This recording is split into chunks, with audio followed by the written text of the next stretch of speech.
Hello again, everyone. Okay, so quite a simple 5 live today. Not as long as yesterday's. Wow, I think I'm still trying to recover from that one. But so all I wanted to do today was from yesterday, just take a couple of the questions that I was asked and to give you a fuller answer on those, talk those through for you. Plus, there was a really important piece of information that I missed. It doesn't affect any of the other information, but it's probably important that I talk you through it. So, the two questions I had are very simple. Why are panic attacks scary? And how do we battle the subconscious? And they're both very good questions. So, let's take the first one. So, I know that this might sound obvious, the word panic in there. It tells you that it's all about fear. The reason a panic attack is so scary is you have to remember there's a few things going on here. Often it's triggered. Often it's triggered by something unexpected. So you're not expecting it. It comes out of the blue. Because it comes out of the blue, you're not prepared for it. And also because the trigger is normally something in the past rather than something that is in your life now, it is at the time, it is very, very difficult to understand what is happening and why. It's not as if you have a panic attack and that through it you are able to reason and say, oh, I know what this is about. I just need to think about this. I know that this was in my past. It's not like that. So the whole thing is just a chaos it's a confusion of thoughts, of feelings, of ideas. It's very rapid. It hits you out of nowhere. And it's a complete lack of control. It just, you can't get control. I've referred to this before as if your system has been hijacked and your fear system has reacted to something unexpected. Often you don't even know what it is. And even if you do know what it is, it's very, very difficult for you to get control. So the best way to actually handle your panic attacks is to do the work and to find out what's causing them, which your subconscious knows. So we can do that work and to do the deep emotional work on the fear that you have, the triggers that you have, and to actually stop the panic attacks from happening. They're literally what as their name suggests, they are panic that comes out of nowhere. The whole process is something that you just don't understand, and it is very scary. It's very scary as well because it has a variety of symptoms. But if you think about what I told you yesterday about it being linked to your nervous system, people can feel very dizzy. They can feel off balance. A lot of people feel as if they're having a heart attack. They get a very tight chest. That's how overwhelming the fear is. They feel as if they can't breathe, and they make it worse by telling themselves they can't breathe instead of taking control and slowing down and just breathing gently through it. That doesn't happen. There can also be lots of other physical symptoms. You know enough of what I talk about now to know very much that physical symptoms are related to your emotional responses. So people will end up with intense headaches. Some people, their legs will even give way. They get numbness. It's very confusing, very frightening. People don't know where it comes from and they don't know what to do about it. So that's why panic attacks are scary. Then, how do we battle the subconscious? Wow.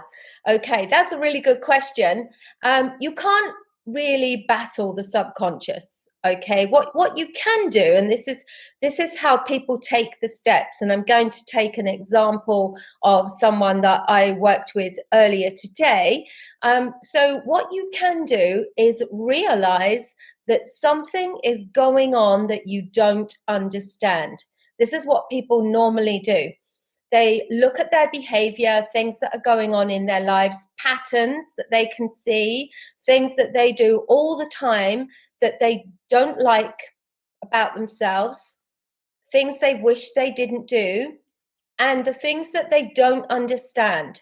So why do I do this? What's this about? And it's just this gradually starting to recognize that there is a behavior here that doesn't suit you, and you really don't understand it, and try as you might, maybe through talk therapy or psychotherapy, those kind of counselings, therapies, you really can't get to grips with this if that's what you try first. Or it could even be behaviors in other people that you know happen to you all the time. It's about recognizing something that you don't understand, but you know it doesn't serve you. You know you don't want it in your life, and you have no idea why it is there. That is a pretty good clue to you that it is coming from your subconscious mind, and that is where it needs to be dealt with. Then what you can do is do the work of uncovering and understanding it. Which is obviously a very fast process.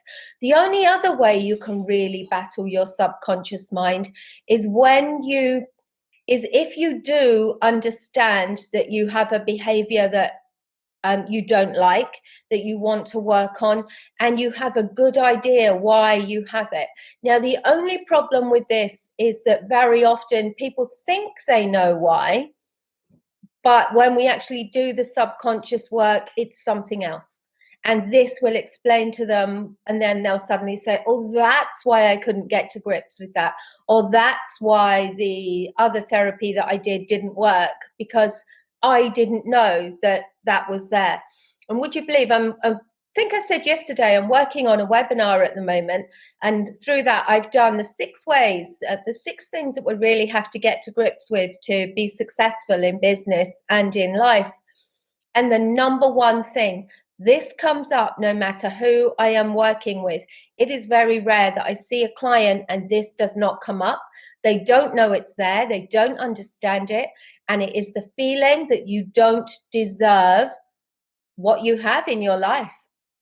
So this could be, if you haven't done much yet, if you want to move forward in your career but you're not, you'll probably uncover some kind of sense that you don't deserve anything more than you have now. And of course, we can apply this to all areas, to relationships, to where we live, to what we do, the kind of holidays that we take, right through to multimillionaires, very famous, wealthy people who are struggling to enjoy what they've actually achieved and what they have, because they don't feel that they deserve it. So this whole thing of not deserving is a huge subconscious pattern that you've got no chance of battling. You would have no idea it's there. So as I say, the best thing that you can do is recognize that something is going on that doesn't serve you. And if you don't understand it in the conscious mind, then you know that it's probably coming from the subconscious. And the best thing you can do for yourself, for your mental and your emotional and your physical health, and for the benefit of everyone around you, the best thing you can do is do the work to uncover it and work out what's going on, and then we can quickly change it. So let me move on to the information that I forgot to share with you yesterday. I have said it before, but I know there's a lot of new people watching, so let's just go over this again. Okay, so if you remember, I was talking to you yesterday about the fear response. So that looks like a face now. That's not meant to look like a face, but we're going to call this the limbic system of the brain, if you remember. And we had the amygdala over here and the hippocampus.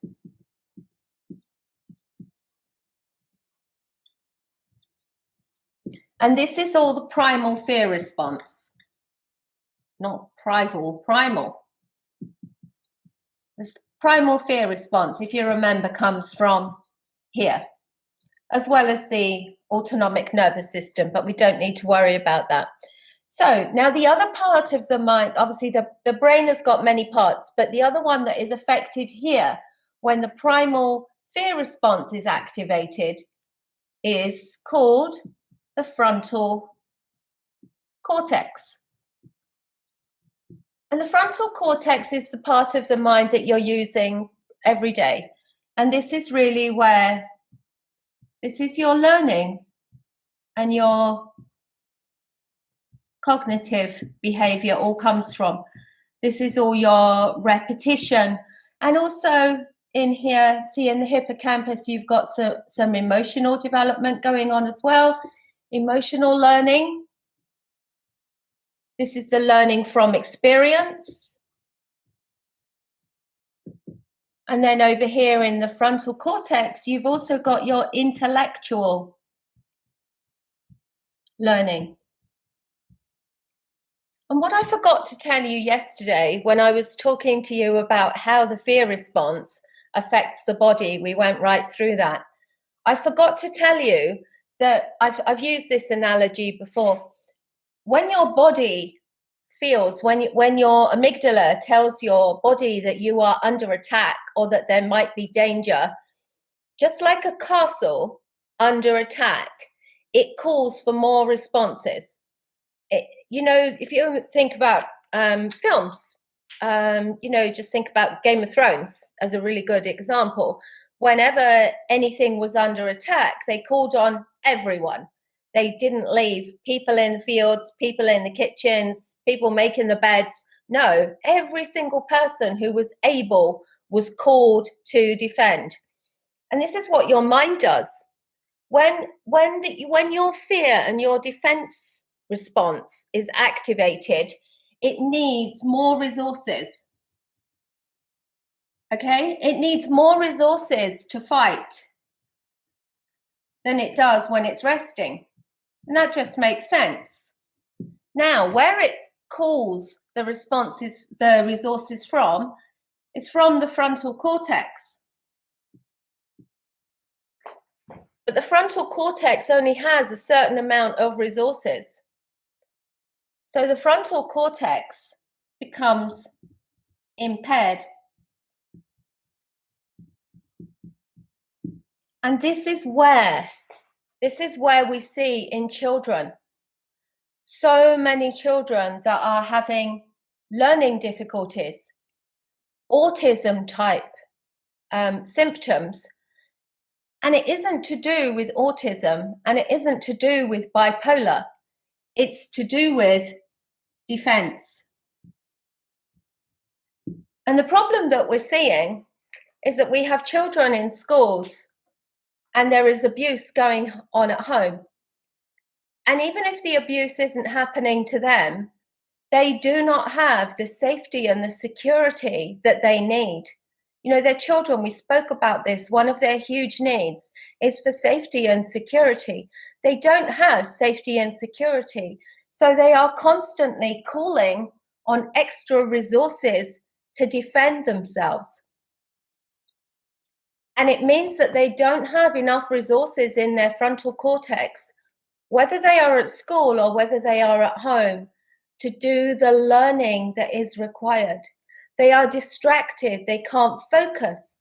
They can't take in the information because everything is focused on defense.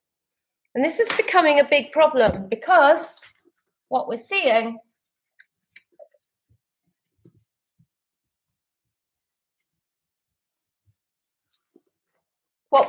is huge numbers of misdiagnosis, especially of bipolar, and in some cases, autism. And you can put in there ADHD and ADD too. And there'll be other things as well. There's other physical things that fit in there. But in terms of mental and emotional, this is what we're seeing.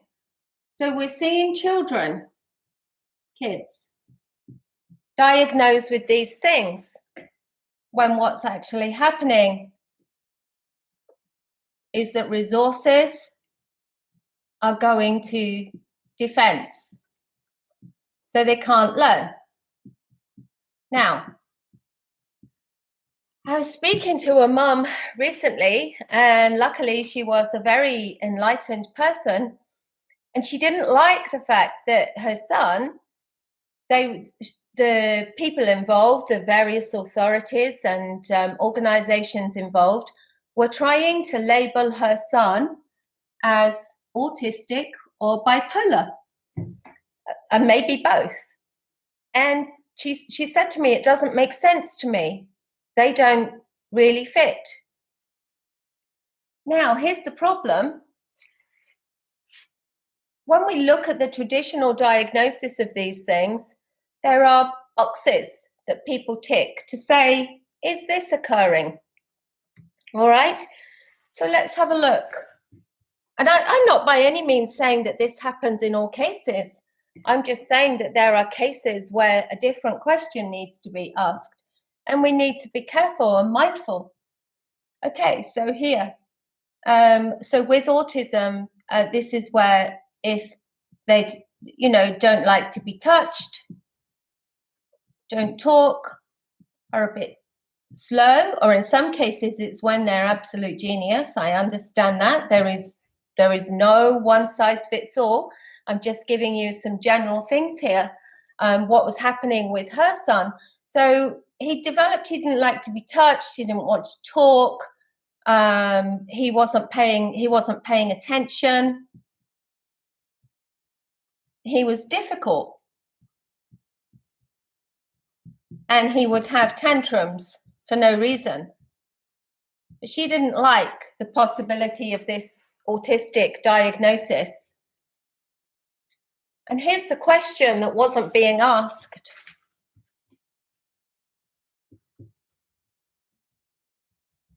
So it was just a form ticking the boxes saying this is present, yes, he does this, yes, he does this, oh yes, he's probably got bipolar or autism. Okay, here's the question that wasn't being asked. What is happening to him? And it doesn't matter how we ask that question. It's like when, to see you. Hi, I'm trying to read that. Sorry, Carlos. I should have my glasses on, but then I get the light reflecting. Sorry. Okay, so let's go back. I should really leave all this till the end, and I normally try to. So what's happening to him? And I've told you so many times, guys, that the question, I never see anyone who comes to me as one of these labels ever. If it's addiction, if it's depression, anxiety, complex post-traumatic stress, the question is this one. What's happening to you? Or what happened to you? What happened in your life? What did you go through? What happened in your past? And it turns out when I was speaking to his mother, that he wasn't being abused, the child wasn't, but she was. She was. So he was in a home where there was no safety, there was no security, there was constant anger, there was violence that could erupt at any time. There was obviously extreme emotional tension. There was fear, anxiety, all of these things were present in his life. So is it any wonder that when they ticked the boxes for autism, oh, he doesn't like to interact with us, he takes himself off to his room, he doesn't like to talk. I think one of his things was he didn't like to be touched, and he would kind of shy away if you tried to touch him.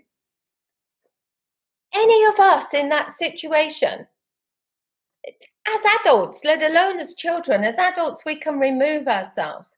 But as a child, of course, he didn't want to interact. He didn't want to witness this. He didn't want to put himself at risk. He was removing himself to the safety of his room. But he had all of this going on. And his thing with shying back was he'd seen what happens when someone touches you. You see, so I went, only took me, well, it was a 30-minute call. It took us about 20 minutes to get to this. And his mother said, right, I'm just going to reject this. I can see. I didn't think it was that. She said it's not that. And no one had asked the question. This is the thing. These forms that we fill in, they're not a one size fits all. We have to look at someone's environment, their circumstances, their experiences, what's going on with them. Okay, all his learning difficulties were because of all the resources that were being called on for constant defense. So his frontal cortex, his learning system, was impaired. And I'm just sharing that with you. That's just one example. There are many. And of course, there are many people out there who have autism, who do have bipolar, these things.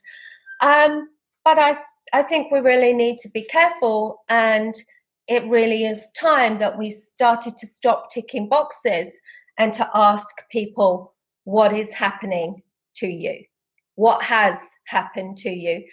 To give us a much clearer idea of where we really might be with what's wrong with them. So I hope that that's useful to you, especially the reminder about what happens, that some of your resources will go offline, will shut down, will be impaired once everything is called to assist the fear and the defense system. And when this happens regularly, when this is occurring all the time, I actually remember, goodness me, it must have been, it was 23 years ago now, I had a really bad car accident. And the incredible thing was that someone went into the back of me at really high speed and I was nearly stationary. So it wasn't my fault at all. But I was so shocked. Like at the moment, I was so shocked by what happened. I carried on driving. My car was written off by the rear impact. And my husband said when he saw it, there wasn't much left aside from my seat. And I tried to keep on going. I was I was in so much shock, and all I could think of, well, I couldn't think. That was the thing. I couldn't think. So later on, when people were trying to ask me what happened, what were you doing? Well, I wasn't doing anything. It wasn't my fault at all. But it was very hard for me to kind of piece together what actually happened, because when it happened, it was literally, obviously I understand this now, everything went offline. And I had a gap. I couldn't remember the details. They did start to come back to me, but I had this shutdown where all my resources were called to my fear system, because I saw it happening. I saw it happening in my rear mirror, and I remember being absolutely terrified in that moment. But anyway, so I hope that helps you. Hope to have answered the questions from yesterday. I don't know what I will do a training on tomorrow, but I'm sure something will come up, because it always does. And yeah, I'll leave that with you, a nice simple one for today. Any more questions, please leave them for me, and I will definitely get back to you, and I will have some more gems for you tomorrow.